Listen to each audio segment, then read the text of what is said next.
Assalamualaikum warahmatullahi wabarakatuh. Selamat pagi. Kami menyapa teman-teman yang ada di online dari Sandi Jaya, terus kemudian dari Karya Berkatani, terus kemudian dari Jaya Makmur, Iya Pak, terus kemudian dari Berkah Jaya. siap Pak Ferdi, sehat Pak. Sehat semua ya. Terus kemudian ada Pak Andre Maulana. Halo Pak Andre. Ya Oke. sehat semuanya. Oke Pak, kami mengucapkan terima kasih kepada Bapak Ibu yang sudah hadir di online. Kita akan sama-sama menyaksikan acara kita pada pagi hari ini. Dan kami mengucapkan selamat datang kepada Bapak Ibu yang hadir di sini yang offline. Uh, Pak Pam selaku Direktur Utama PT Puskesmas Cipinang Jaya.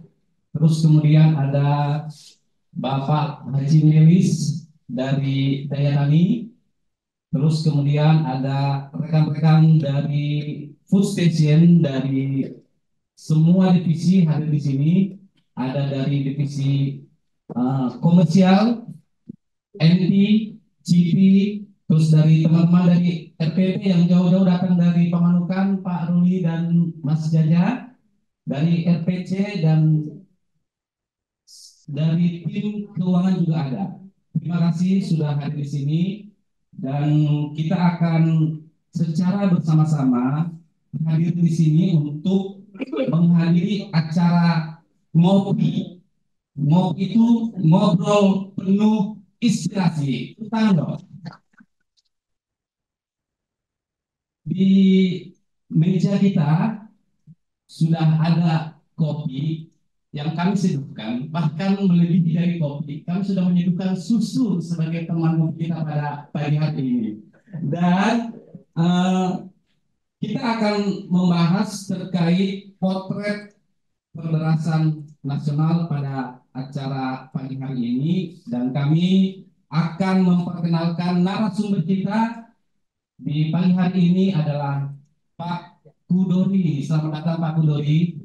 Terima kasih. Oke, sebelum kita mulai acara kita pada pagi hari ini, kami akan memberikan kesempatan kepada Pak Pam untuk opening speech pada pada hari ini. Atas waktu dan tempat kami berikan Pak. Silakan Pak. Terima kasih Mas Ferdi.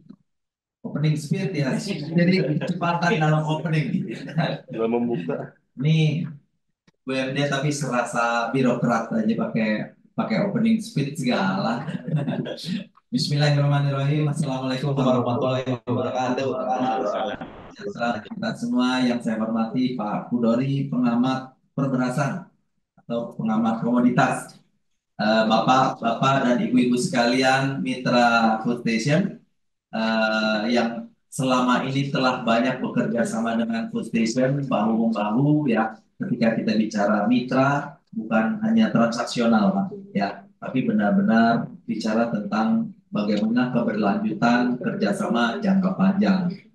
Dan teman-teman karyawan Food Station yang saya cintai, hari ini kita semua akan mendapatkan pencerahan dari masternya yang ahli dalam apa namanya, terkait informasi-informasi, terus kemudian juga terkait statistik terkait dengan perberasan.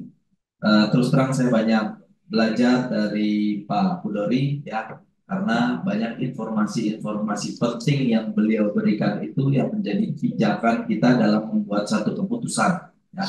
Karena bagaimanapun industri perberasan ini, situasi saat ini dan situasi sampai dengan 5 tahun ke depan itu bagaimana, sehingga itu akan menjadi atau memperkaya kita, kira-kira strategi-strategi apa yang akan kita ambil ya, mensikapi situasi angka-angka yang akan dipaparkan tentu saja oleh Pak Kudori.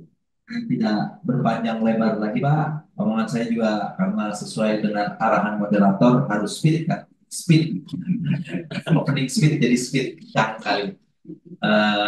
Selanjutnya saya kembalikan ke moderator. Assalamualaikum warahmatullahi wabarakatuh. Terima kasih Pak Ahmad atas opening speech-nya. Saya klarifikasi ya Pak. Oke, selanjutnya kita akan doa bersama dulu. Alangkah baiknya sebelum memulai acara pada pagi hari ini kita doa bersama agar apa yang kita lakukan pagi ini berjalan dengan lancar dan juga berkah. Doa menurut agama dan kepercayaan masing-masing dimulai.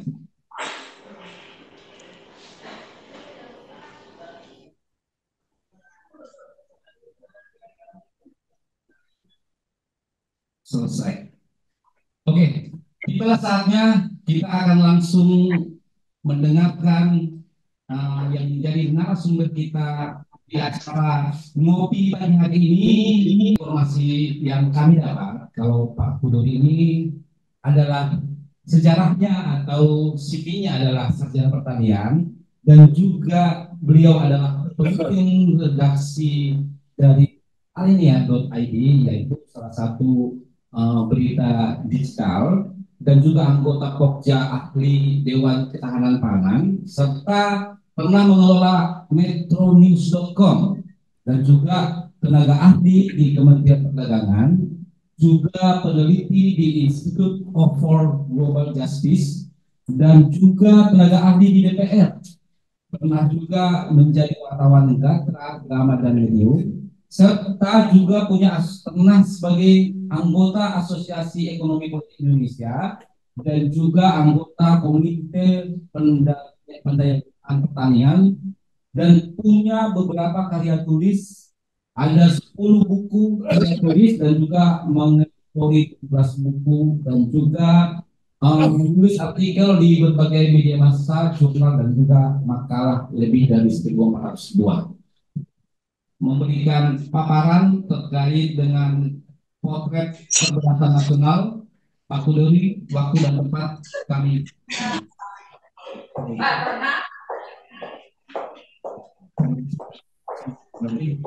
Assalamualaikum warahmatullahi wabarakatuh.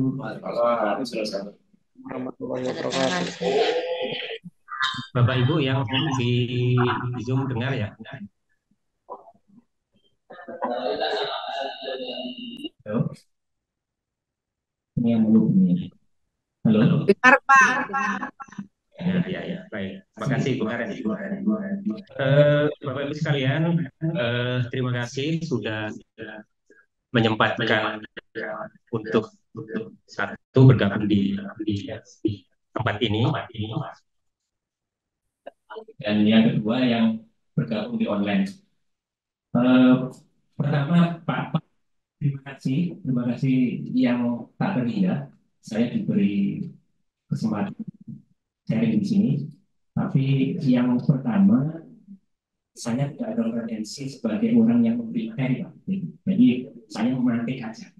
Jadi justru saya berharap akan ada banyak masukan, ada banyak platform, umpan balik itu yang mudah-mudahan saya juga akan mendapatkan banyak hal gitu, terutama dari para ini subuh semua sebelumnya Pak Bang. Justru balik, beliau bilang berguru ke saya, justru saya berbalik gitu. Itu yang pertama. Yang kedua, Pak Yani, ya. Saya diminta Pak Yani untuk sharing di sini. Mudah-mudahan ini bukan bagian dari nepotisme ya. Beliau senior saya, entah 2 tahun 3 tahun itu di kampus. Oh gitu ya. Ya. Ya mudah-mudahan bukan bagian dari nepotisme, tapi ini adalah upaya kita bersama untuk melihat situasi sebetulnya seperti apa sih kondisi perberasan kita. Baik, saya mulai aja, minta tolong materi saya ditampilkan.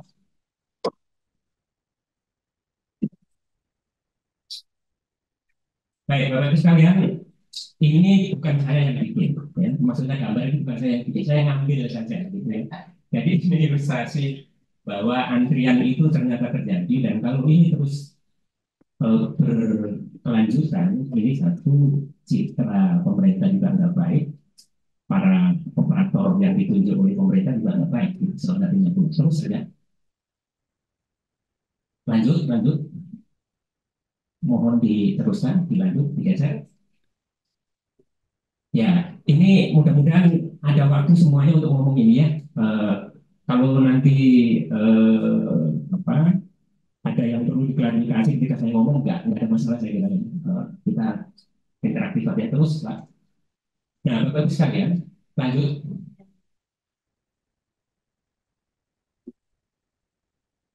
Ya, Bapak Ibu sekalian, saya coba ringkas awal, ringkasan di awal. Jadi ini kondisi tahun lalu. Jadi sebetulnya produksi beras itu 30 tahun terakhir itu nggak berubah dari sisi wilayah-wilayah produsen utama. Jawa itu belum tergeser oleh provinsi yang lain. Peran Jawa masih 55-56% gitu dari produksi nasional. Jawa itu mana?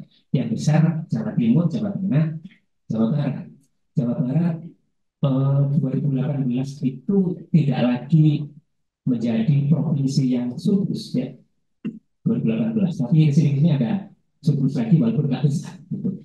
Nah, yang surplus itu juga nggak banyak. Gitu. Yang surplus, oh man, ini kayaknya materi yang lama ya, materi yang lama. Saya ingat saya, Mbak, yang bilang saya kirim yang baru. Ya, yang baru. Oh gitu, ya ya, ya baik. Ya, nah provinsi yang surplus itu kan nggak banyak, gitu. 11 provinsi ada. Sementara kebutuhan konsumsi itu ada di seluruh Indonesia. Tingkat partisipasi konsumsi beras dari Aceh sampai Serugi 100%. Nah ini menjadi problem ketika ada masalah distribusi, ketika ada masalah penyangkutan dan seterusnya. Terus kalau bergeser, kita agak cepat saja supaya diskusi lebih enak. Nah, pada itu saya, ini kondisi 6 tahun terakhir. Kalau kita lihat ya dari 2018 sampai 2023 itu konsisten satu konsumsi terus naik, produksi konsisten juga turun. Gitu. Kenapa produksi turun? Antara lain karena luas panen juga konsisten turun. Produktivitas yang diharapkan bisa mengkompensasi luas panen yang turun itu ternyata stagnan. Produktivitas kita ya tumbuh 0,22 minor, itu ya boleh-boleh dibilang nggak tumbuh, 5,2, 5,1 naik bentar ganti aja. Nah, bapak sekalian yang tidak kalah penting dari ini itu di kolom yang paling terakhir, non pagi itu. Kalau kita lihat dari data 2019 sampai 2023, ternyata lahan sawah yang selama ini ditanami padi, kemudian tidak ditanami padi, itu semakin luas, semakin besar.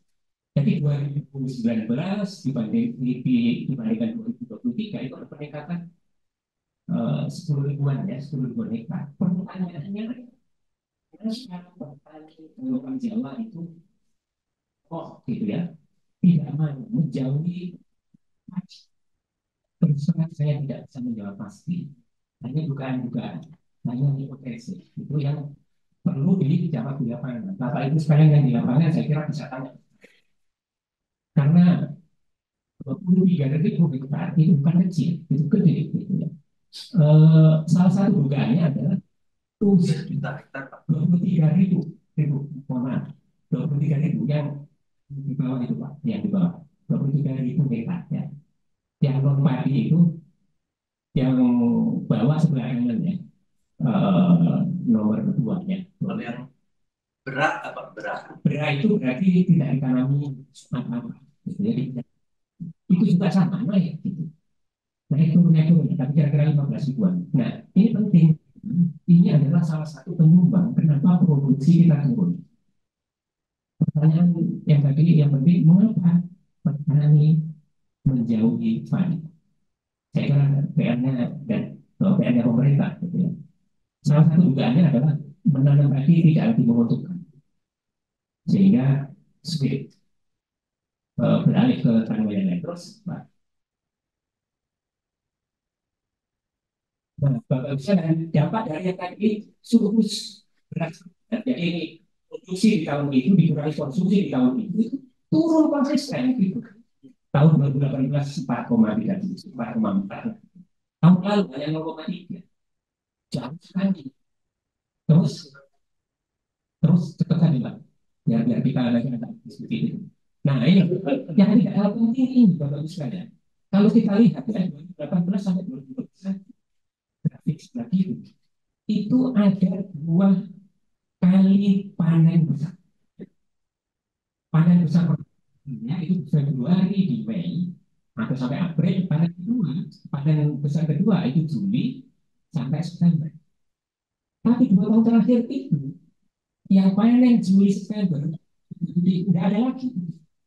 Jadi dalam 2 tahun terakhir itu hanya ada sekali panen yang besar. Implikasinya apa?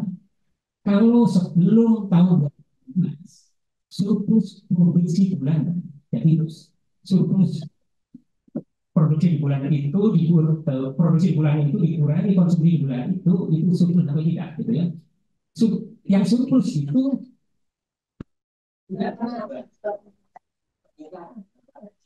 kalau saya baca berita-berita itu dari hujan, dari tanpa hujan itu kira-kira berapa lama? Saya amati mulai dari September Oktober Agustus gitu. Dan di kemarin saya satu tweet ada yang ngomong. Dan kalau kita di Oktober itu provinsi sentra produksi padi ya, sama yang tinggi padi, Sumsel, Lampung,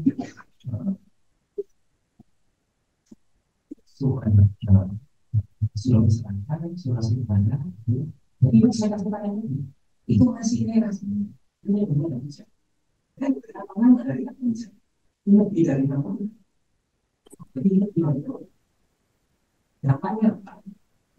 Kalau situasi normal tidak ada anomali itu dan orang biasanya kalau sebentar itu tidak menyiapkan lahan dan jadi pokok. Tapi karena mundur, mereka bisa sementara kepastian air itu tidak ada. Itu mungkin lebih dari 2 bulan. Saya nanti saya di Oktober, November, Desember itu pernah beberapa kali naik kereta pada siang hari Desember. Dan itu di posisi November itu masih banyak yang jadi musim tanam itu musim panen. Saya tidak tadi di Januari, Februari, Desember naikkan konsumsi. Pilpres. Nah, ini krusial dari kita. Dan pokoknya tidak ada 9 ya. Kita akan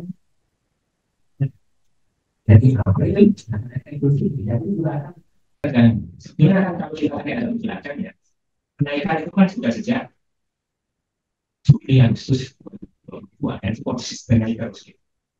Baik, itu saya balik lagi ke slide ya, balik ke laptop. Nah, tapi kita lihat ini. Lanjut, Pak, lanjut. Nah, ini. Itu merah semua, ya. Semua slide. Sebelumnya.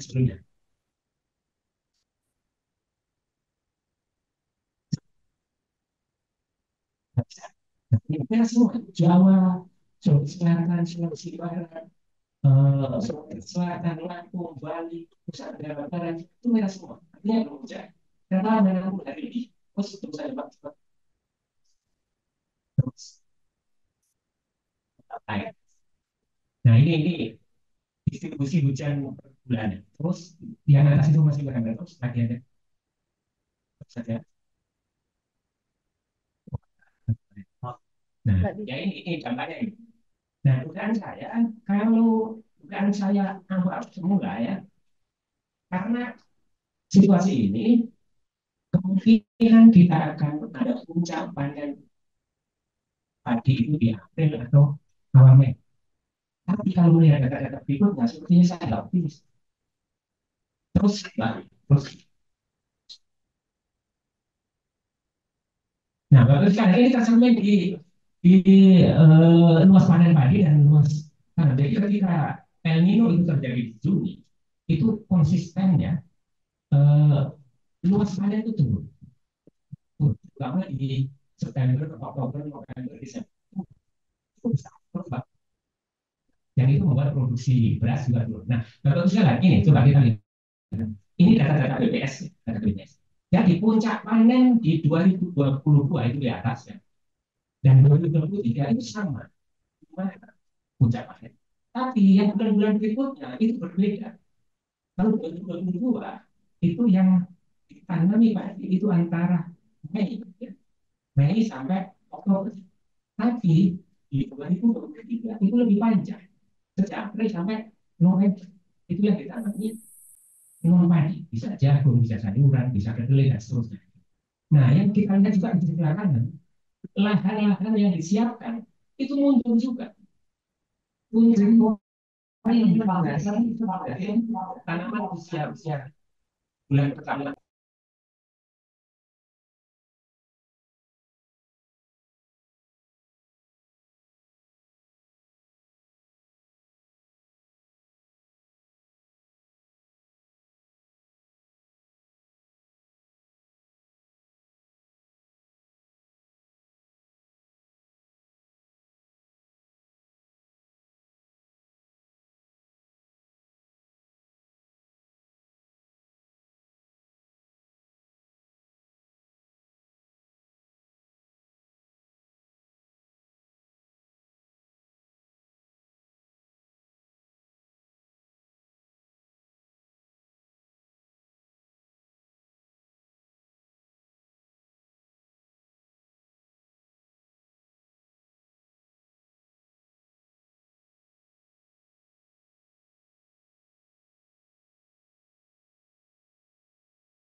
Nah, ini sebaran luas potensi panen. Jadi kalau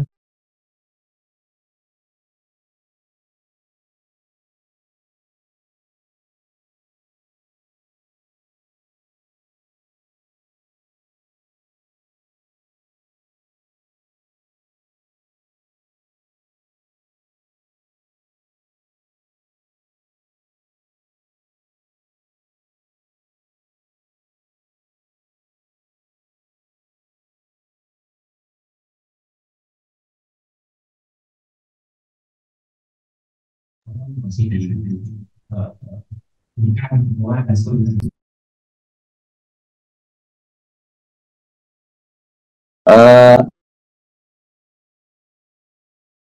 Itu SPHG-nya sudah, SPHG operasi pasar itu sudah 170-an. Dugaan saya sudah sampai bulan ini kira-kira mungkin 200-an ribu.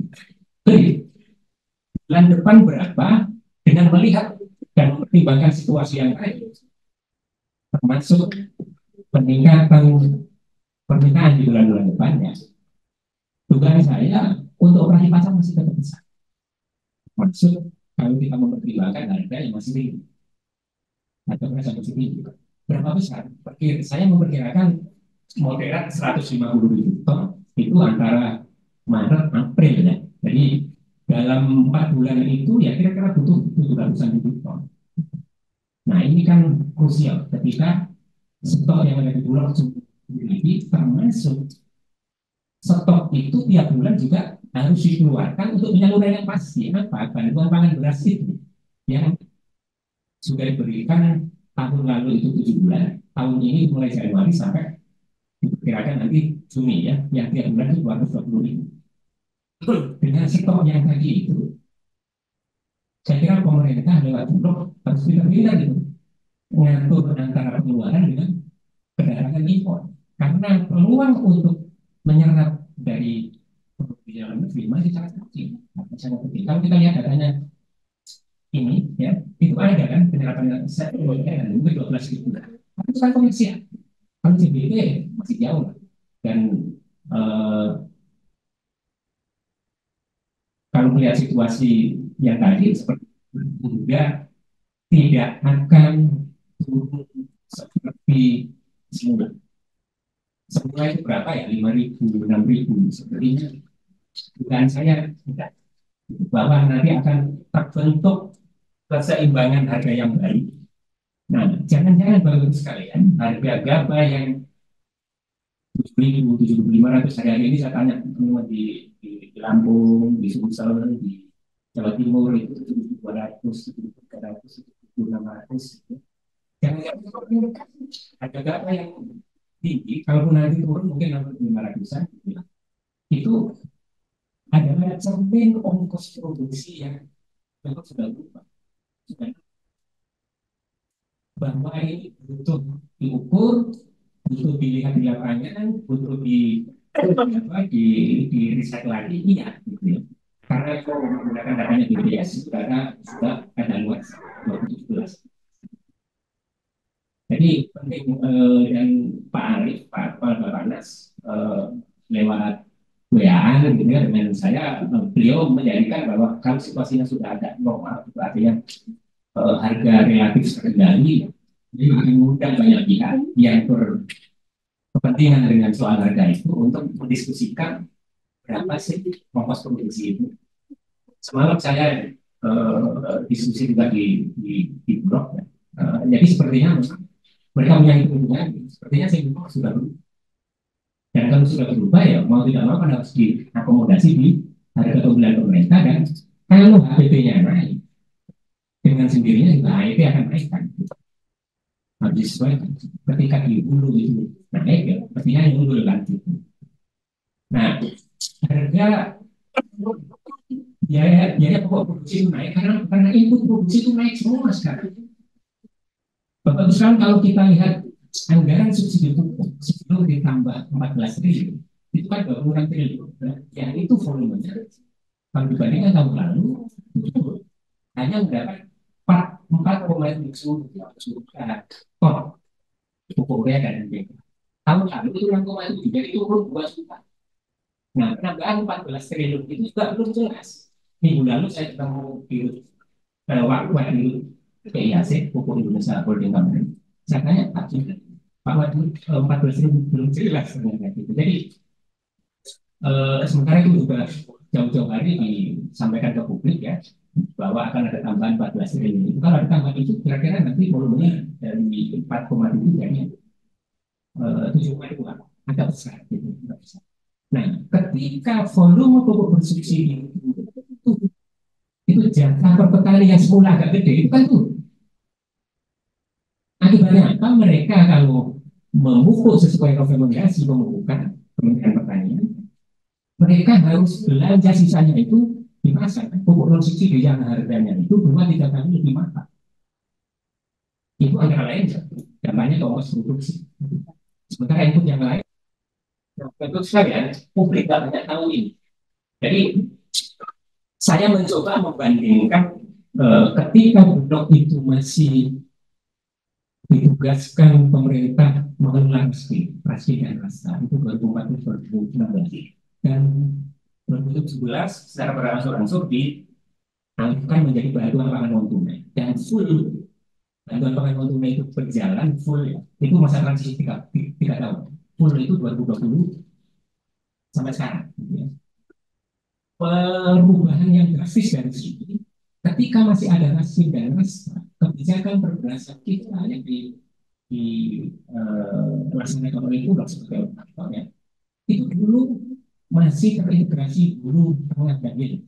Di hulu Bulog itu kan minta untuk menyerap produksi domestik sebagai bagian untuk memastikan petani kalau bilang adanya situ di bawah HBP mereka tidak merugi. Nah, di tengah itu mengelola stok untuk distribusikan ke seluruh wilayah. Jadi itu ada penyaluran pasti. Jadi kewajiban menyerap itu akan outlet penyaluran yang pasti. Berapa jumlahnya? Kira-kira 3 juta ton. per tahun. Setelah berubah menjadi bantuan pangan tunai program sembako, outlet pasti itu tidak ada. Berapa besar itu 3 juta ton itu. Dampaknya apa? Sejak 2017 sampai sini, penyerapan untuk tinggal seperti itu dampaknya kemana-mana. Dampaknya kemana? Termasuk pemerintah lewat Bulog dalam menstabilkan harga. Pemerintah sejak 2018 itu mencoba meng-create outlet baru namanya KPS, ketersediaan pasokan dan stabilisasi harga, yang lebih Pak Anies juga menjadi SPHP. Gitu ya, terputar aja gitu.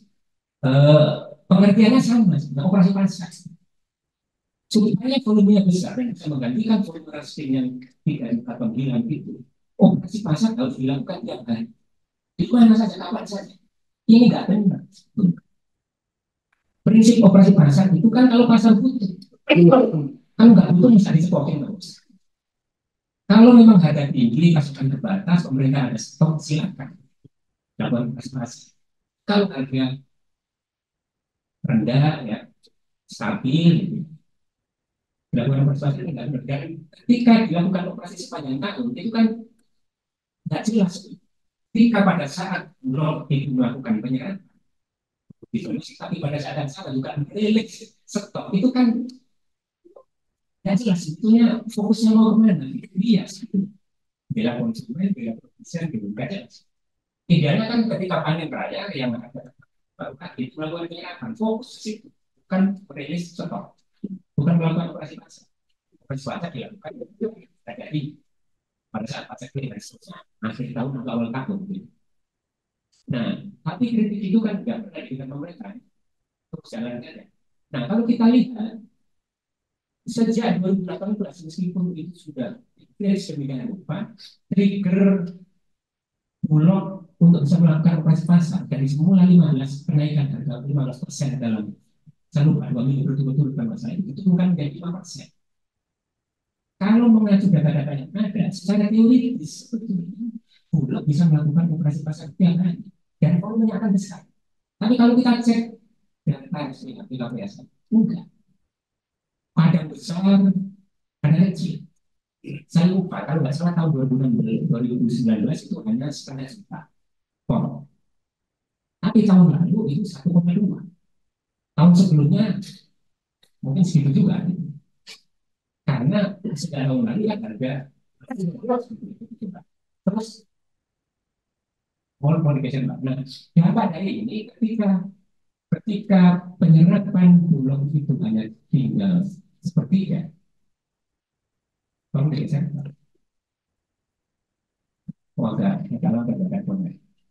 ketika penyerapan itu tidak sepertiga, ada data-data BPS yang juga tidak banyak disampaikan ke publik bahwa sejak 2020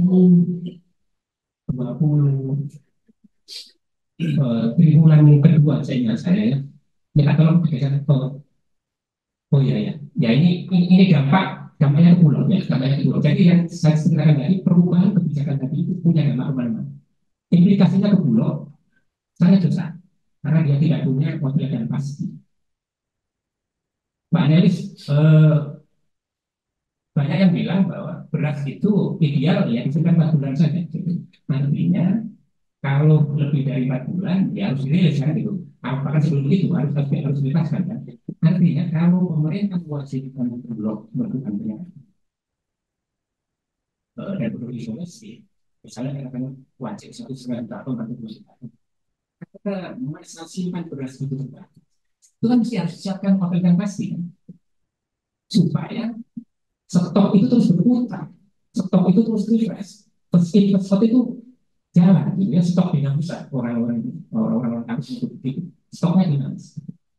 Nah, kalau pengeluarannya macet, ya, mungkin kita masih ingat di akhir 2019 ada disposal 20.000 ton waktu itu yang gaduh sekali ke publik. Sebetulnya buat negara sebesar Indonesia uang yang hanya miliaran itu mungkin 200 miliar yang apa-apanya sebetulnya, tapi gaduh karena beras menumpuk lama nggak bisa keluar gitu ya. Salah satunya memang karena kesalahan 2018 yang cukup besar yang kita semua mungkin masih ingat Pak Dirut Bulog berani dengan Kementerian Perdagangan, Menteri Perdagangan. Nah, Bapak Ibu sekalian, karena tidak pasti ini, maksudnya sebagai bagian untuk memperkecil resiko ketidakpastian itu, Bulog melakukan penerapan dalam jumlah terbatas. Tahun lalu itu hanya 0,5 karena memang situasinya nggak mudah. Tapi kalau kita cek ke belakang, nggak besar juga, nggak besar. Akhirnya apa? Ketika tidak bisa melakukan pengadaan dari dalam negeri, selain produksinya terbatas, ya dari impor. Terus, nah, Bapak sekalian, yang tidak kalah penting ini nggak banyak diketahui publik. Jadi kalau kita lihat data 2020 yang sebelah kiri, itu ada penurunan GKP gabah kering panen di bawah HPP itu masif dari April 2020 ya April 2020 sampai sekarang sampai tahun lalu ya datanya ternyata walaupun tahun terakhir itu persentasenya itu nggak besar. Tapi kalau tarik agak ke belakangnya, harga GKP di tingkat petani turun di bawah HPP itu biasanya terjadi pada bulan-bulan panen raya. Februari, Maret, April, Mei, Juni, gitu ya. Ya, 4-5 bulan. Tapi ini masih sepanjang tahun. Inilah yang membuat di tahun-tahun 2021 itu sebetulnya pertumbuhan harga itu beberapa sekali. Pak Nelis, Pak Pram, saya kira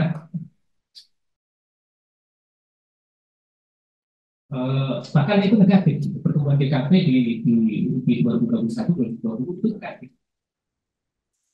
Nah, dampaknya ke petani mungkin ya, mungkin bahwa 1-2 tahun terakhir ini harga gabah itu naik, iya.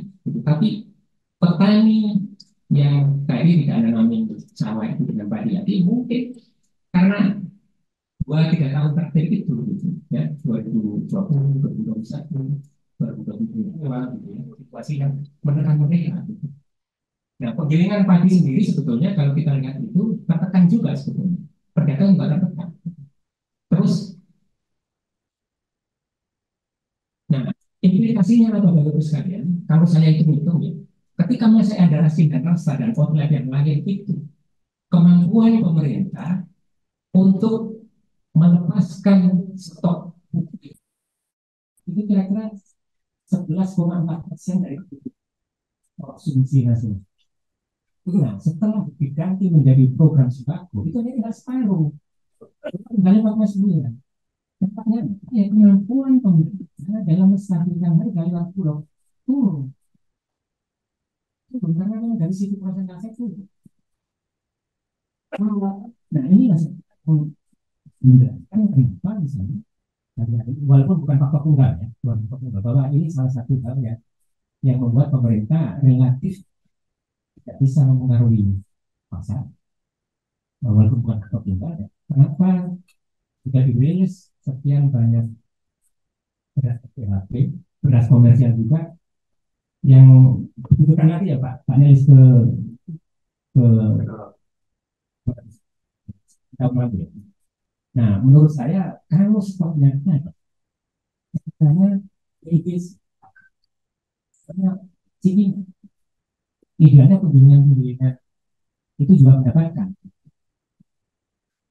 supaya ya masif lah kira-kira gitu ya masif dan itu punya dampak terhadap terhadap dan sebagai bagian dari keadilan juga kalau memang stoknya belum cukup. Nah, Bapak Ibu sekalian, itu saya kira ya yang nah sementara kita tahu sebagai kompensasi dari uh, tidak adanya rasi dan rasa itu pemerintah membuat berbagai program yang anggarannya itu kalau dibandingkan dengan rasi dan rasa itu bisa meledak 2 kali bahkan 3 kali lipat. Sementara efektivitasnya dengan mengendalikan harga stabilitas masih dipertanyakan.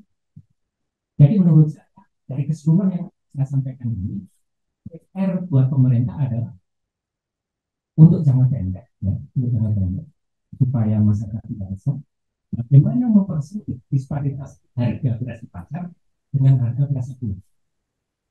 Kalau itu bisa dipersempit, antrian warga ketika ada operasi pasar belakangan murah pasti bisa dihitung. Tapi kalau nggak bisa dipersempit, insentif orang itu nanti tetap ada karena disparitasnya itu besar. Nah itu kan citra yang nggak baik. Seperti yang saya bilang, citra yang nggak baik buat pemerintah, mengingatkan tahun 65, tahun 64 gitu. Dan citra yang nggak baik juga buat buruh. Nah itu jangka pendek. Jangka berikutnya sebagai implikasi dari yang saya sampaikan tadi, tidak bisa tidak pemerintah harus melakukan mereview ulang kebijakan perberasan menyeluruh.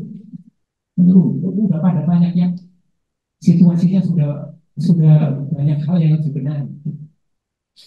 Mulai dari dulu ke hilir. Tadi ketika Raskin diganti bantuan pangan waktu atau program sembako, kan tidak ada integrasi lagi.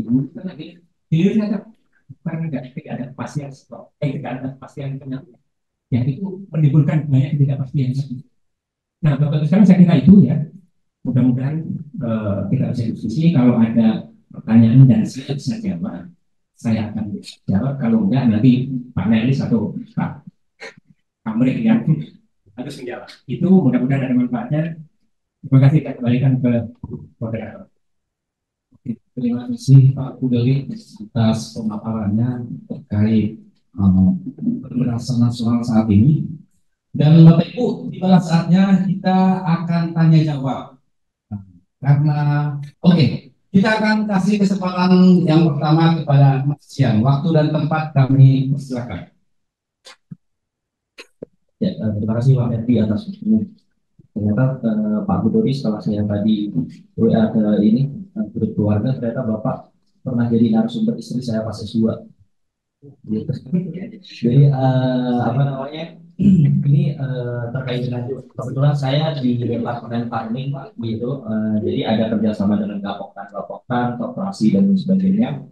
Nah, tadi juga disebutkan oleh Bapak bahwasanya dengan kondisi seperti ini, pemerintah kan harusnya tanam itu bulan Oktober, November itu udah tanam ya, MP1 misalnya, tapi ternyata kan mundur tuh, gitu. Kemudian juga akhirnya ada kemungkinan El Nino ini berkepanjangan karena beberapa wilayah di Jawa juga hujannya itu tidak menentu. Nah, kemudian juga untuk NT2 pun juga akan mundur kayak gitu. Nah, kita itu sering banget diskusi sama mitra bahwasanya Pak, untuk harga ini ke depan ya, karena di program kerjasama kita ada sistem bagi hasil Pak gitu. Jadi itu ada harga yang kita tentukan. Jadi menjadi isu adalah ketika kita bernegosiasi harga itu kita masih bingung untuk menentukan memprediksi gitu kira-kira gambaran 4 bulan 3 bulan ke depan itu seperti apa saat kita panen kayak gitu. Karena dengan melihat tadi informasi yang Bapak sampaikan ini juga menjadi challenging bagi kita dan tantangan bahwasanya pasti petani akan nego itu kita kayak gitu dan harganya pun pasti akan mintanya tinggi kayak gitu. Tapi kan kembali lagi bahwasanya kita itu dibatasi dengan HET kayak gitu. Nah, tujuannya kita on farm atau kita berbeda dengan petani itu untuk mendapatkan HPP supaya bisa untuk memenuhi HET tersebut. Nah, ini kira-kira pandangan Pak, gambaran kira-kira gimana sih Pak 3 bulan 4 bulan ke depan atau masuk di NP2 itu prediksi perkembangan harga seperti apa gitu. Kalau naik kira-kira naiknya seperti apa, kalau turun kira-kira turunnya seperti apa, berapa persen. Nah, kemudian kaitannya dengan tadi yang kedua bahwasanya kita kan di Indonesia ini juga selain food station yang di dunia perberasan kan juga menjadi selain di BUMD gitu ya Pak. Nah ini strategi apa sih atau saran-saran apa dari Bapak sebagai pengamat pertanian gitu dan juga pangan di sini terhadap kita BUMD yang bergerak di bidang perberasan seperti itu. Jadi kalau sekarang kita hanya mengandalkan Bulog gitu ya Bulog kan dia importasi gitu. Tapi bagaimana strateginya bagi kita untuk bisa bertahan untuk tadi bisa memenuhi harga-harga yang ditentukan oleh pemerintah gitu Pak. Mungkin itu saja Pak. Terima kasih. Assalamualaikum warahmatullahi wabarakatuh. Ini langsung dijawab aja mungkin Pak. Mau nanya lagi Bu. Atau dicatat dulu aja Pak. Ada pertanyaan tambahan nih dari Mbak Laras, silakan. Terima kasih Pak Ferdi. Izin Pak Dirut, Saya mau tanya Pak Beri untuk sebenarnya kenapa saya minta setelah Mas Dian karena memang masih nyambung gitu dengan Mas Dian pertanyaannya. Pak, kalau misalnya kita lihat perkembangannya tadi dengan luas panen berkurang 2,5% gitu, saya juga baca di BPS gitu dengan jumlah konsumsinya yang bertambah dan produksi yang menurun. Pak, untuk prediksi tahun ini pasti akan ada perubahan dari keseimbangan gabah kan gitu. Dimana kita mungkin selama dari tahun 2018 dibentuknya HET sampai akhirnya tahun 2022 kemarin sebelum ada kenaikan BBM itu kalau kita lihat grafiknya di BPS itu kan jadi keseimbangannya masih di angka kalau panen raya itu 2.500 sampai 5.000 4.500 sampai 5.000 kan depannya di tingkat petani kan kalau kita lihat perkembangan BPS selalu kayak gitu hanya bedanya ya ketika panen MT1 dia akan turun lebih drastis gitu ya. Nanti baru ada kenaikan lagi di antara MT1 dengan MT2 dan terjadi lagi kenaikan di akhir tahun selalu kan grafiknya seperti itu. Nah, bagaimana Pak titik keseimbangan harga baru di tahun ini karena itu saya juga tadi malam nonton TV One di mana Pak Arief juga menyampaikan ketika ini semua sudah stabil beliau akan mengundang semua pihak tadi yang Bapak sampaikan juga untuk membicarakan angka yang wajar baik di tingkat end user HET maupun di tingkat petani hubungannya dengan HPP pembelian CBP. Itu aja sih Pak. Jadi menurut prediksi Bapak, apakah akan ada keseimbangan baru dari tahun ini? Terima kasih. Terus terang sulit. Saya nggak bisa jawab pasti ya. Perkiraan saya semua sebelum saya cross check dengan data-data luas tanam dan pertanian tanam, perkiraan saya semua April, akhir atau awal Mei itu akan ada panen besar. Tapi kalau melihat luas tanam kan sepertinya nggak terjadi.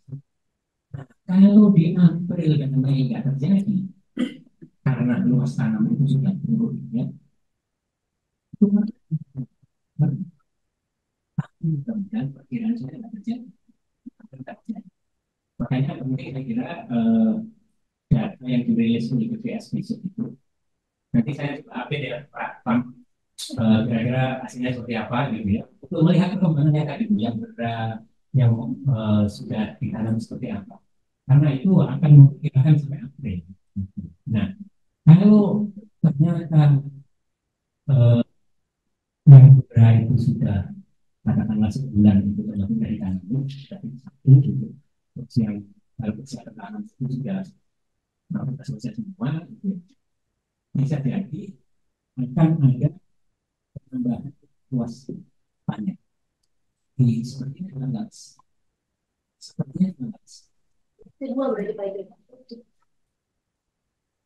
Nah, tapi dengan melihat tadi El Nino-nya apa di beberapa Jawa yang tadi Bapak sampaikan ada hujan, ada kering, itu kira-kira gimana? Itu pasti punya dampak.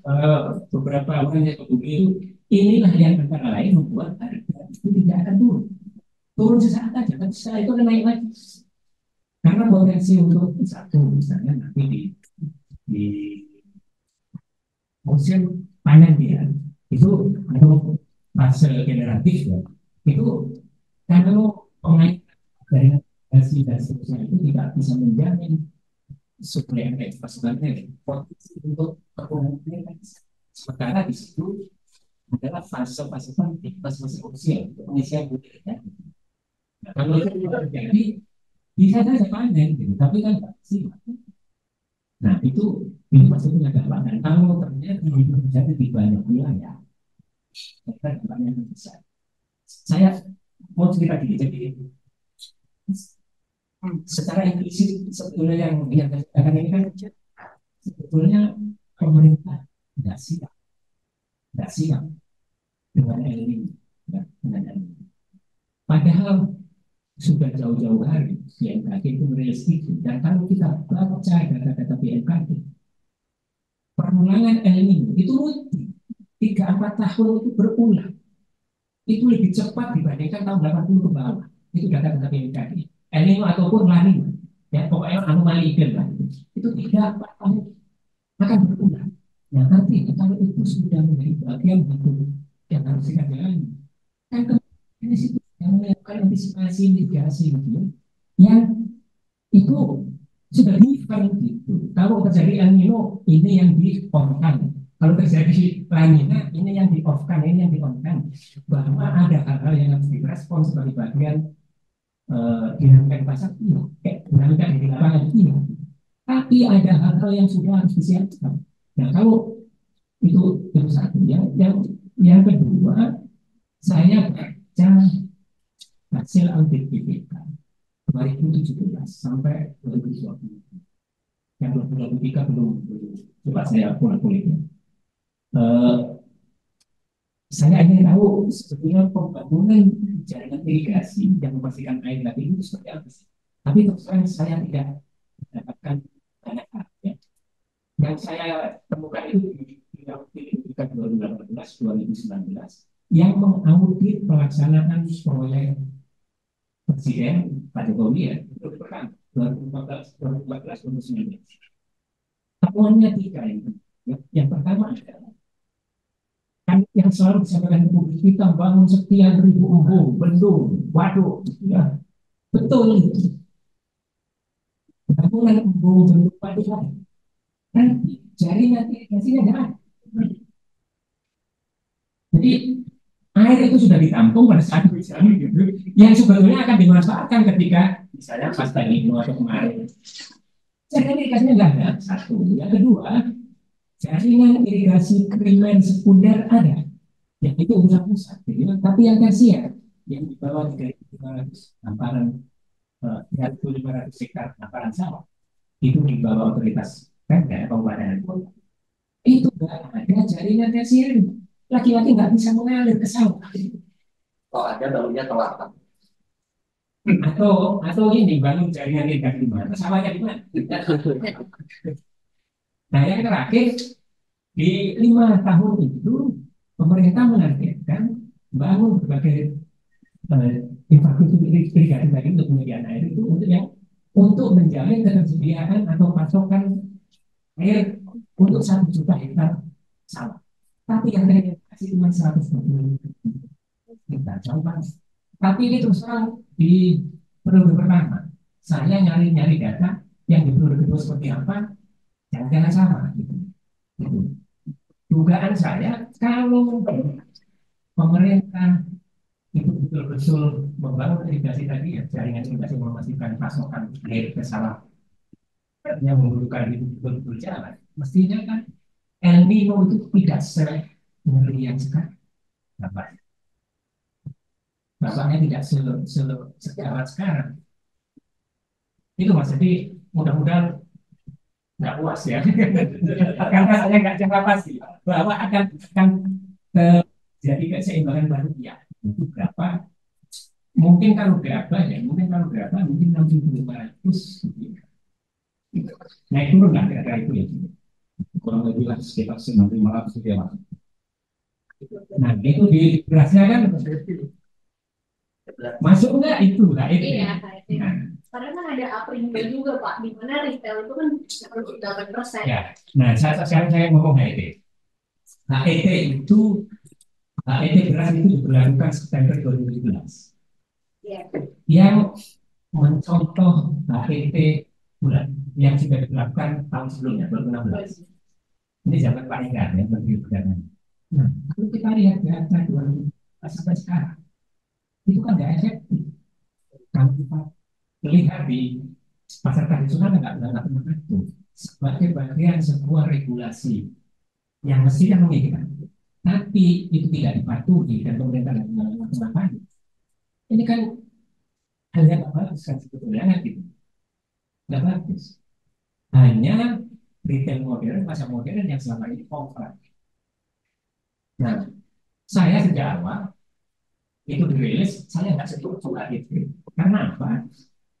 HET itu kan mematok pasti harga output dihilir. Ya. Sementara input produksi itu nggak pernah dipatok harganya.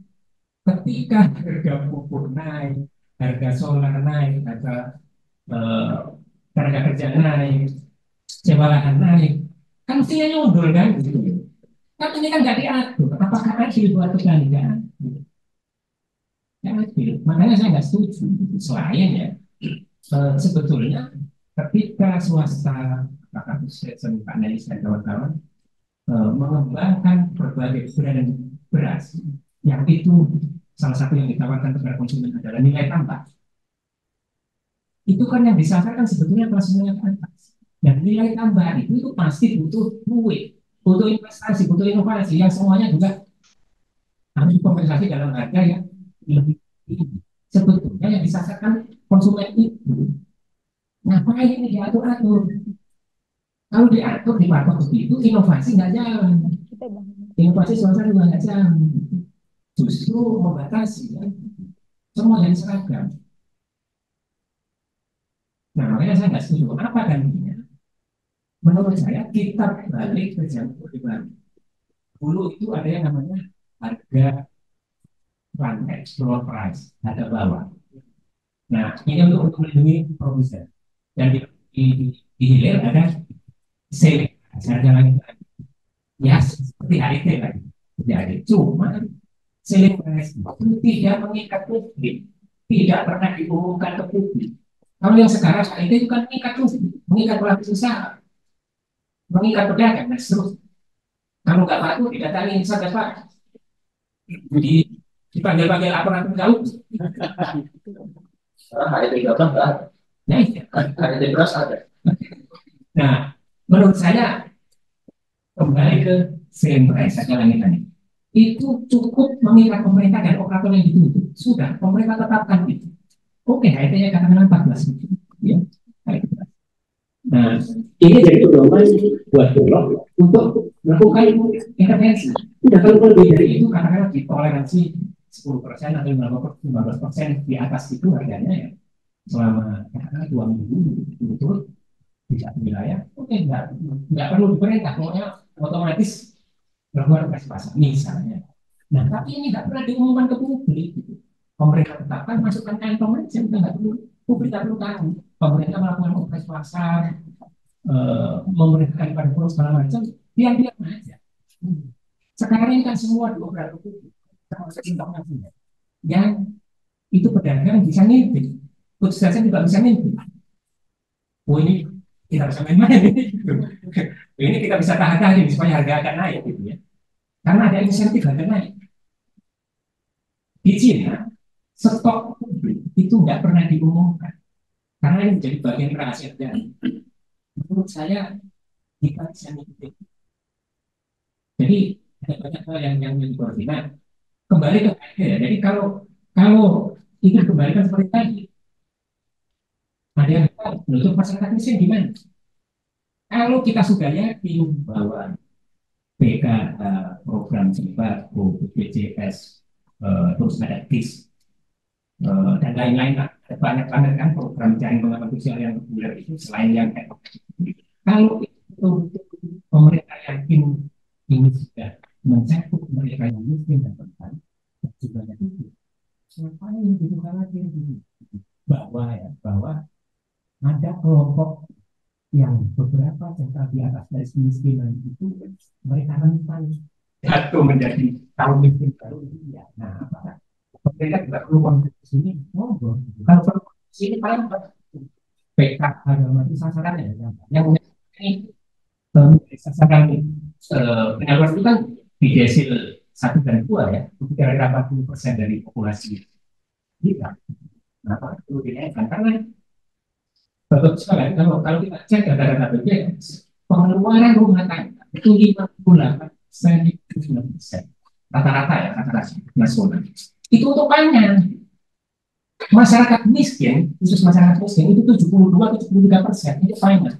Beras sendiri itu kira-kira 20-21%. Jadi kalau harga beras naik tinggi, ya, pasti akan terganggu. Mereka yang dapat sekali ada kemiskinan bisa jadi tidak miskin. Nah ini ya yang perlu dilihat pemerintah. Kalau kayak tidak ada, mudah-mudahan jawab ya Mas ya. Sudah terjawab kok Pak. Tinggal kemarin saja kalau terkait gambaran 3-4 bulan ke depan sudah terjawab. Terkait dengan apa yang harus dilakukan yang sudah terjawab juga. Pak, Di Kesiawan juga sudah terjawab. Oke, terima kasih Pak Kuduri. ya silakan. Terima kasih. Assalamualaikum warahmatullahi wabarakatuh. Saya Wahyu. Kebetulan saya lulus Pak Kuduri masuk ya. Jadi saya Pak Kuduri dan Pak Dani ini sama-sama satu alumni. Memang kalau Pak Kuduri informasi setelah saya lulus ilmunya aktif di apa namanya media. Jadi media mahasiswa luar biasa sampai sekarang. Saya mau mengajukan pertanyaan mungkin sederhana tapi mungkin cukup mengenai. Tadi sudah disampaikan dari teman-teman di sini tentang secara detail ya teknis pelaksanaan di lapangan. Tapi saya ingin melihat kalau lihat dari paparannya Pak Kuduri tadi, kekhawatiran melihat dari apa namanya alam yang seperti itu, kemudian tingkat tadi, kemudian ya banyak macam yang tadi disampaikan Pak Kuduri, sehingga saya ingin mengajukan pertanyaan sederhana saja. Dari sekian paparan tadi sekaligus yang disampaikan di untuk menanyakan di presentation, kira-kira masukan apa yang disampaikan Pak Kuduri di sini untuk persiapan dari pemerintah?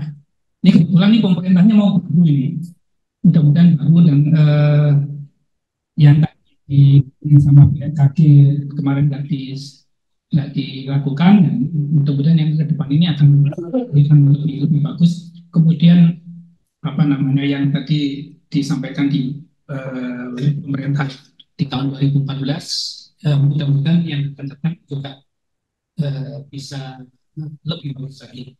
Jadi ini apa yang disampaikan Pak Kuduri dari hasil pengamatan selama ini di pemerintah, khususnya kalau tadi mungkin menekan harga beras agak sulit, mungkin ya gimana untuk supaya ini masyarakat yang di bawah tidak. Terima kasih. Oke, terima kasih Pak atas pertanyaannya. Silakan langsung Pak Kudori. Ya, terima kasih Mas Wahyu. Dalam jangka pendek saya kira pemerintah tadi ya harus bisa menekan disparitas harga beras di pasar dengan beras luar. Gimana caranya? Kalau pemerintah yakin stoknya memadai, stoknya cukup, melakukan operasi pasar besar bahwa sejak April tahun lalu itu ada skema penyaluran yang berbeda, tapi menurut saya nggak konsisten juga. Yang kembali menggandeng PIBC misalnya, walaupun kita tahu PIBC itu adalah indikator market pasar beras yang penting di Indonesia, tapi menurut saya sebaiknya bukan hanya PIBC, yang beras-beras komersial tadi kalau betul itu ada dan cukup, gandenglah penggilingan-penggilingan juga yang selama ini juga menjerit luar biasa, supaya mereka juga bisa masuk ke pasar. Sekarang ini kan ya mereka masih tertekan kan. Kalau ini bisa dilakukan sedemikian luas dan jejaring yang ada, mudah-mudahan harga bisa agak turun ya, agak turun. Seberapa besar menurunnya itu tergantung volumenya, tergantung seberapa luas jejaringnya itu, dan ekspektasi publik juga penting kira-kira. Nah, paling tidak kalau itu tidak bisa turun, harga tidak naik, bisa ditahan. Orang yang gandol gitu ya, digandolin kayak lagi. Nah itu jangka pendek. Nah, jangka Yang lain-lain sih saya kira semua dan itu pasti akan. Jadi yang saya sampaikan tadi kan konsisten produksi dulu. Karena luas panen konsisten juga dulu. Lahan sawah kita, Bapak Ibu sekalian, kalau mengacu data Kementerian ATR BPN itu tahun 2019 7,46 juta hektar. Di lahan yang hanya segitu itu berkompetisi belasan komoditas. Ketika satu komoditas itu digenjot supaya luas panennya naik karena ditargetkan swasembada atau apapun gitu, itu pasti akan diikuti oleh penurunan luas panen komoditas luas panen komoditas yang lain. Itu aja. Itu bertahun-tahun begitu karena ini ulahnya itu. Nah, berkaca dari itu ya mau tidak mau kan memang harus bahas. Tak bisa tidak. Lahan sawah kita itu terus turun. Data sensus pertanian yang akan dirilis beberapa bulan ke depan itu akan menjawab itu salah satunya. Jadi 7,4 hektar kira-kira tinggal berapa? Terpotensi berapa? Sebenarnya kita tahu semua kan ada sekian banyak pembangunan infrastruktur apapun ada stempel PSN program strategis nasional itu kan banyak sekali yang itu mengkonversi dan ketika sama sudah dikonversi terus di situ ekonomi itu dulu yang sebelah itu juga akan biasanya itu konversi jadi bukan hanya yang bangunan yang bukan hanya infrastruktur tapi ketika ekonomi tumbuh itu kan juga nah itu secara tidak langsung sebetulnya yang semula ketika bangunan itu infrastruktur itu nggak ada jaringan irigasi bisa mengalirkan ke sawah ini, tapi ketika itu kepotong nggak bisa, jadi nggak dapat air, ya, mati juga, jadi konversi nggak langsung. Nah, jadi mau tidak mau harus nambah luas. Kenapa India meskipun penduduknya 1,5 miliar bisa ekspor? Karena luas sawahnya luar biasa besar dan mereka makannya bukan hanya beras. Gandum itu juga terigu. Kenapa Thailand, Vietnam bisa ekspor besar ya? Penduduknya nggak besar, surplus mereka besar. Nah, kita sebetulnya kan masih produsen yang nomor 3 nomor 4 terbesar dunia, tapi konsumsi kita juga gede, gitu. Jadi habis juga. Gitu. Nah, ekstensifikasinya kemana? Di Jawa atau luar Jawa? Potensi yang ada di luar Jawa, apakah pakai food estate segala macam?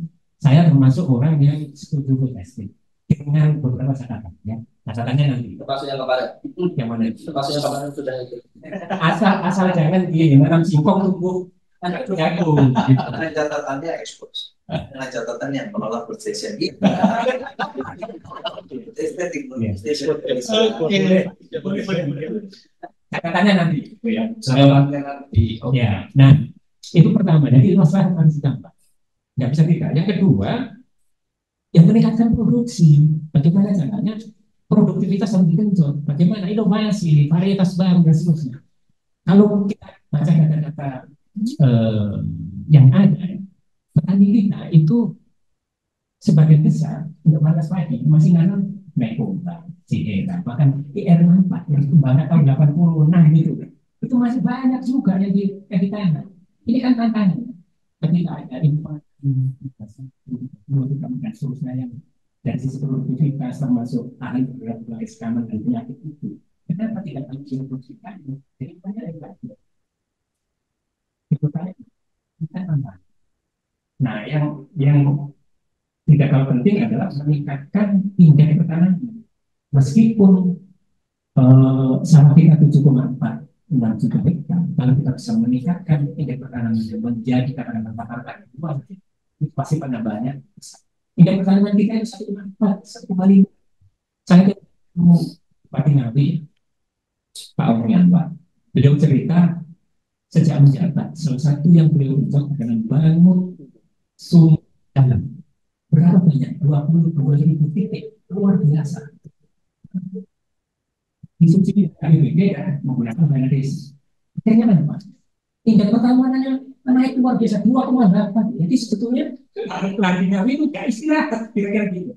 Walaupun ya misalnya pagi jatuh, pagi misalnya gitu ya, pagi gede, pagi lagi bisa aja gitu. Tapi gak istirahat gitu. Padahal kan cenderungannya kan dia kan ada hujan ya Pak, tapi akhirnya bisa. Bisa. Nah, itu salah satu solusi ya gitu. Tapi kalau diharapkan petani membangun sumur dalam sendiri, 20 juta, 25 juta gitu ya. Kasihan gitu. Jadi kalau ada insentif dari APBD, saya kira akan jalan. Nah, yang berikutnya saya kira diversifikasi pangan. Nggak bisa tidak. Kalau kita diversifikasi pangan itu, ya ini yang pokok-pokok ya.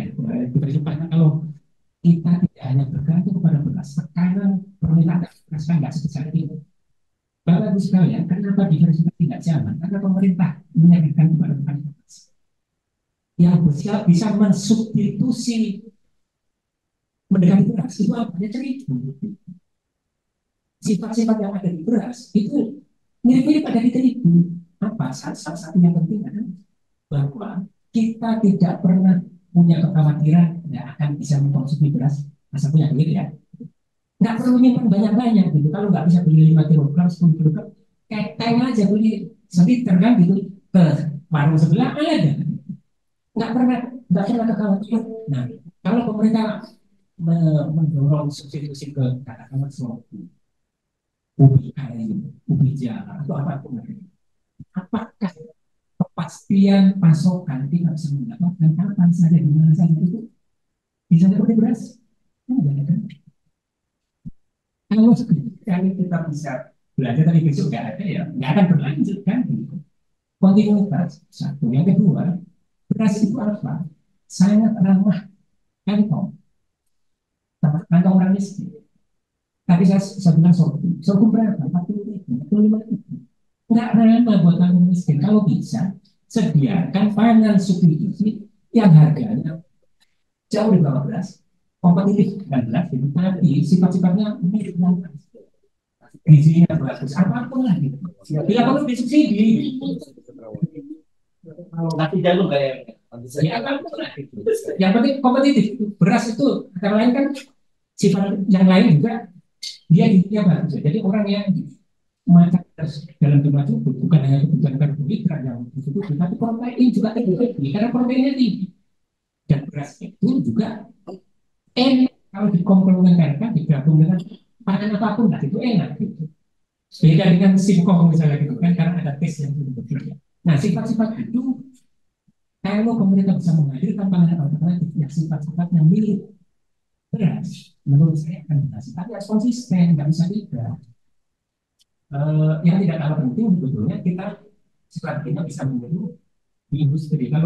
Kalau di misalnya industri otomotif ada TKDN, tingkat kandungan dalam negeri. Jadi silahkan Jepang mengembangkan merek ini dan seterusnya, tapi bahan baku lokalnya sekian persen.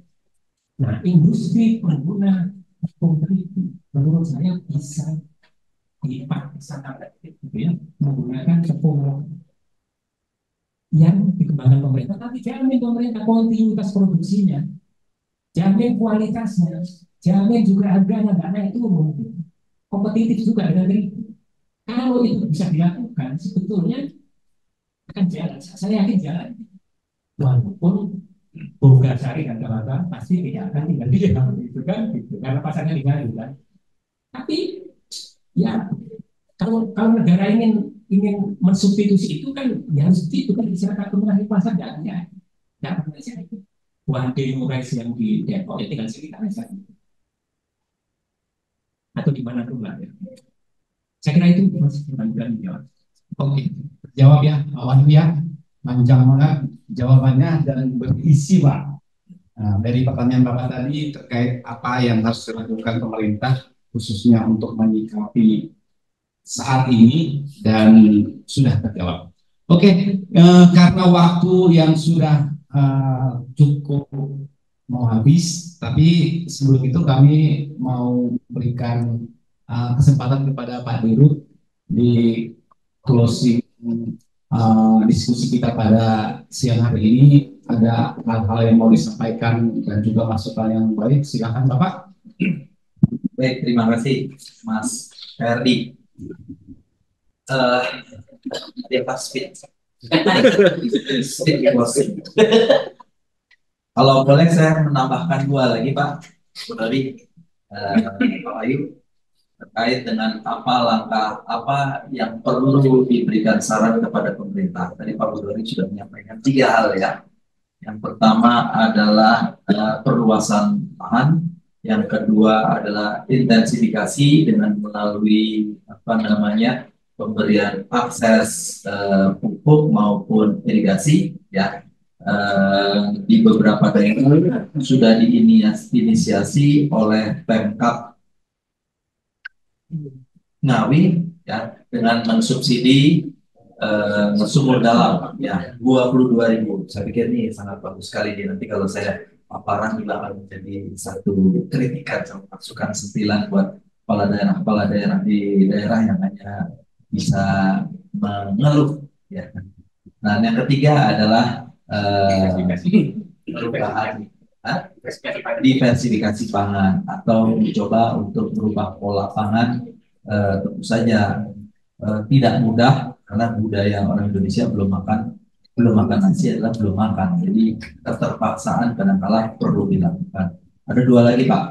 Yang keempat adalah bagaimana pemerintah membuat regulasi untuk konversi lahan ya, menahan laju konversi lahan padi atau lahan tanaman menjadi industri. Jadi artinya di Thailand itu ada satu regulasi di mana tanaman pangan itu, lahan tanaman pangan itu kelasnya di atas dari lahan apa namanya, kalau istilahnya kalau itu kalau bekas purbakala itu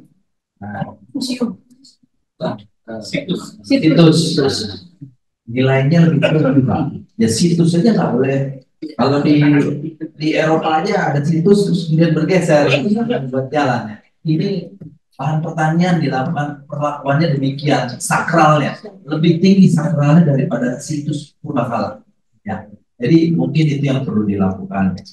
Yang kedua, yang kelima, mungkin ini agak sulit ya, tapi bisa dicoba, yaitu di mana di daerah-daerah tertentu yang surplus itu ya, untuk dalam rangka untuk memastikan atau mendapatkan intensifikasi atau mendapatkan produktivitas yang tinggi agar pola tanamnya diseragamkan ya.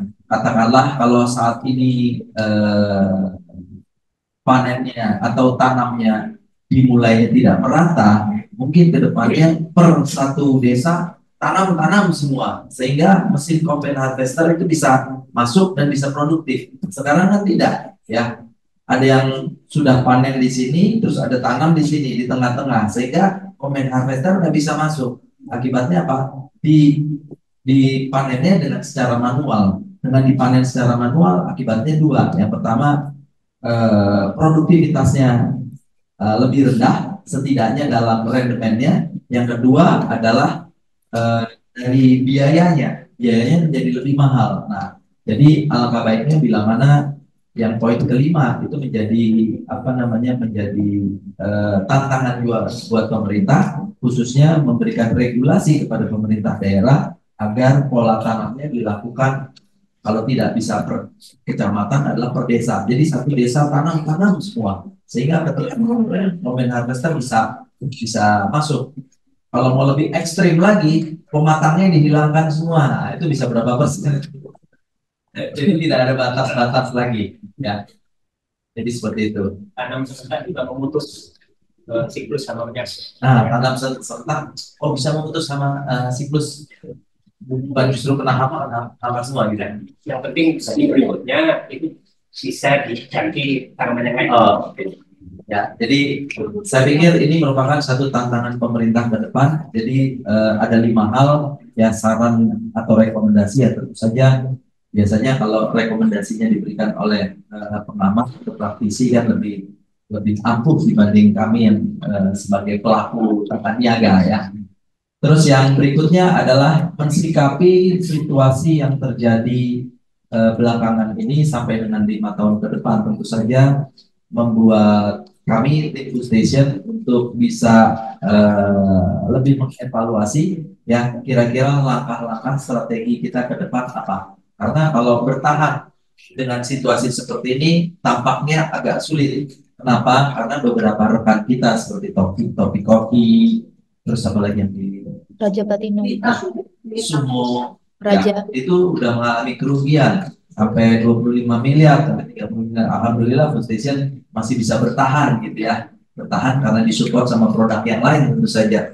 Nah, oleh sebab itu saya pikir perlu juga yang keenam nih, tadi udah kelima nih, yang keenam tambahan lagi.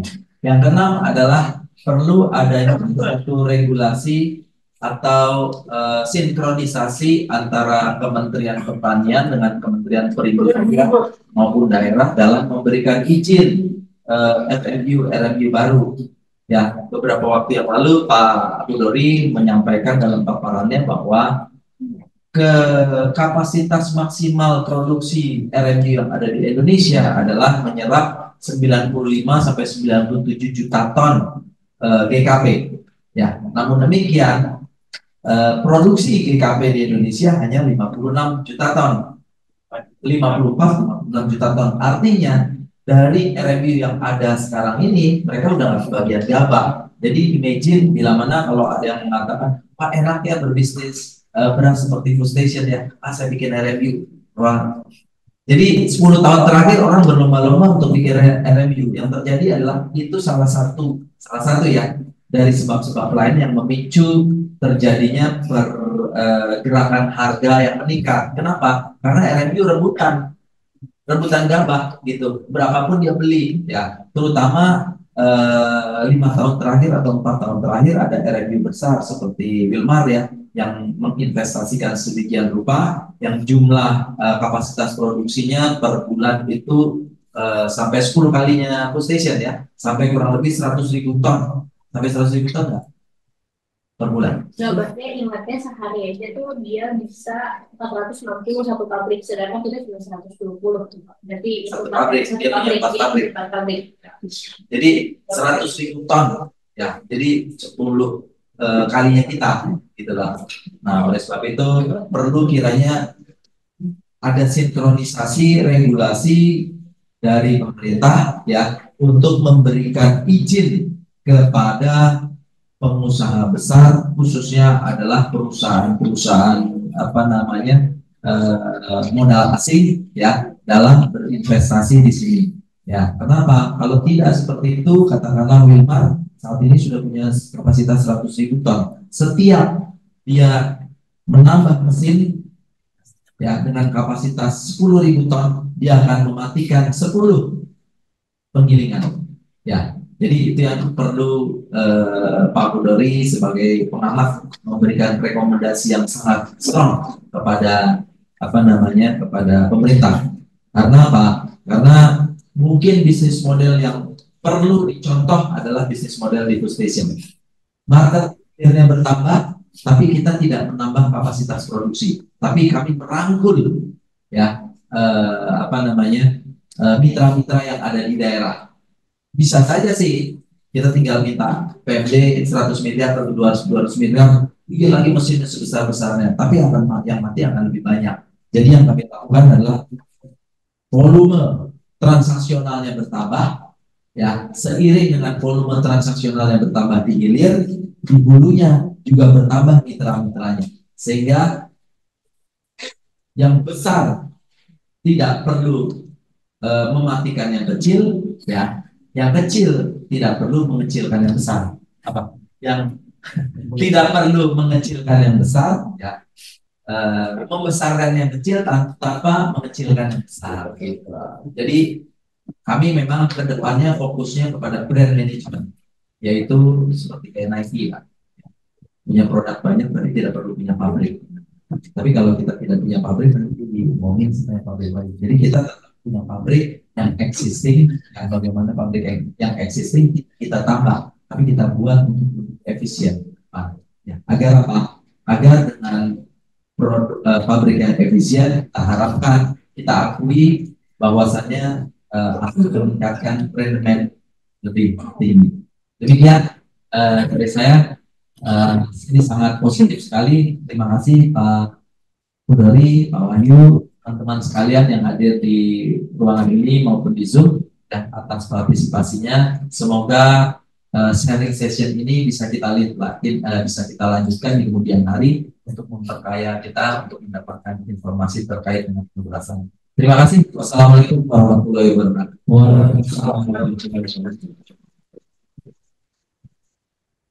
Karena acara kita sudah selesai di siang hari ini, kami dari panitia akan ada pemberian pengamatan kepada pemateri ini yang saat ini akan diberikan oleh Pak Pam kepada Pak Budori. Silakan panitia.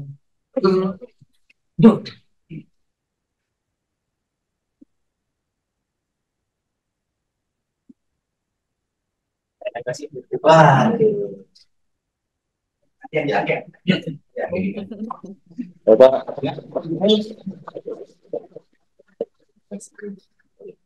bukunya boleh Pak?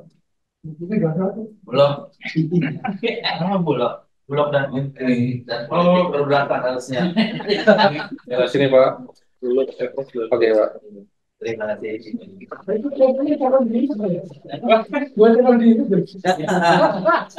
Biasanya kalau ada acara-acara gini semua dapat buku gitu ya Pak Yani? Maksudnya gitu ya? Terutama tanya. Dikasih dibaca lah, nggak boleh Dibaca Pak, kalau udah kaitannya sama beras pasti semua baca. Oke, terima kasih Bapak Ibu semuanya yang sudah menghadiri acara kita pada siang hari ini. Terima kasih buat rekan-rekan semua, terima kasih buat divisi-divisi yang sudah hadir juga. Dan terima kasih buat teman-teman yang ada di Zoom, di online atas kehadirannya di acara sharing kita terkait kondisi keberhasilan nasional. Halo, terima kasih dan sekali lagi terima kasih banyak kepada Pak Budori sebagai narasumber kami yang sudah banyak memberikan masukan dan juga ilmu yang baik buat kita semua. Kita akhiri acara kita pada siang hari ini. Terima kasih. Assalamualaikum warahmatullahi wabarakatuh. Waalaikumsalam.